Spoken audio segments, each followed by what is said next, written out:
to our daily radio show. This is the Verwey Classic. All right. So, would you two go ahead and introduce yourselves? We got two very special guests here. My name's Atticus Finch. I'm a criminal defense attorney in Macomb, Alabama. My name is Scout Finch, and I am a 9-year-old. I live in Macomb, Alabama, and Atticus is my dad. All right. Nice to meet you both. So, tell me a little bit about yourself and your family, Atticus. Well, I have a great family of 2 kids, Scout and Jem, of course, and our housemaid, Calpurnia. And our annoying Aunt Alexandria lives with us, too. I hate her. That's not very nice. Why don't you like her? She's always telling me I can't do stuff and I need to be more like a lady. I think I'm pretty like a lady, don't you think? Yeah, that's too bad. So, tell me a little bit about your job, Atticus. Well, in my job, I have to defend individuals convicted of criminal offenses. Most recently, I had to defend a man named Tom Robinson, who was accused of rape. Right, and the trial is the talk of the town now, isn't it? I hear your defense of the man is very controversial. Yes, the case was very controversial, and I received a wealth of backlash for my defense of him. The backlash primarily came from the racial prejudice that is present in Macomb. Yeah, some people don't seem to appreciate your compassion towards the black community with your defense of him, so why you decide to continue with the defense? I don't get why people think it's such a bad thing that Atticus defended him. He's just another guy like Jem or Dill. Not different. Exactly, Scout. Everyone has the right to a fair trial without regard for the color of their skin. Interesting. Scout, who is this Dill you speak of? He's my best friend, and we made a promise that we're going to get married when we're older. Wow, that's quite romantic, Scout. I hope that works out for you guys. So, what do you guys like to do together? We play a make-believe game that he made up, and we played in the front yard. Now, Scout, I thought I told you not to play that game. Tell me more, Scout, please. Well, there's this boy in town that did some bad things, and his dad locked him away forever. Now some people say that he's stuffed up in the chimney, and others think he killed his parents.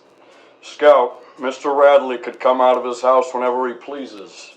You must not make things up about other people. It's not made up, though. Everyone knows it. You tell an interesting story, Scout. Have you ever seen him? What is his name?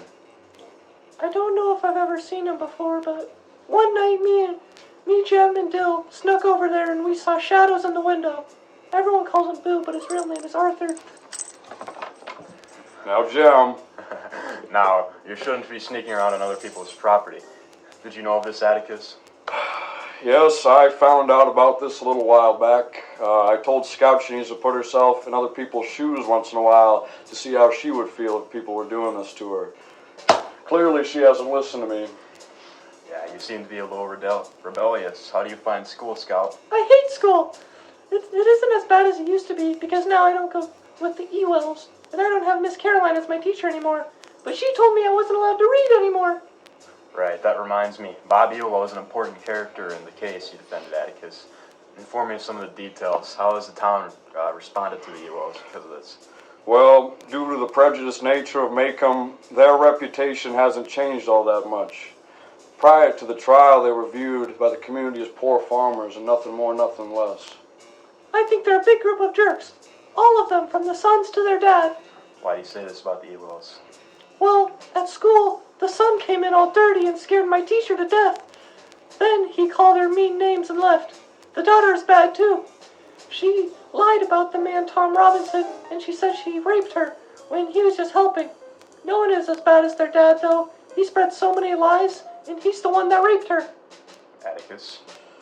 I don't have all that much to say about the Ewells, but what I do have to say is that despite how a trial is conducted in this town, if the defendant is any other race than white, the outcome will almost certainly be in the prosecution's favor. That is a bold statement to make, but yet in regards to Mr. Robinson's case, it holds true. What was the outcome?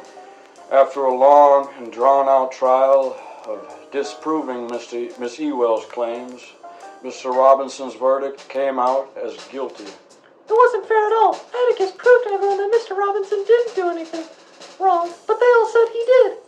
Sometimes life isn't all fair, Scout. Are you upset with the outcome? I was very upset. There were so many things that Atticus said to show that Tom wasn't guilty, but the jury still thinks he is. Right. And what about your friends? Have they expressed some similar dissatisfaction with the outcome? Not really. But most of them don't really care about the case. It's only me and Jem that really feel this way.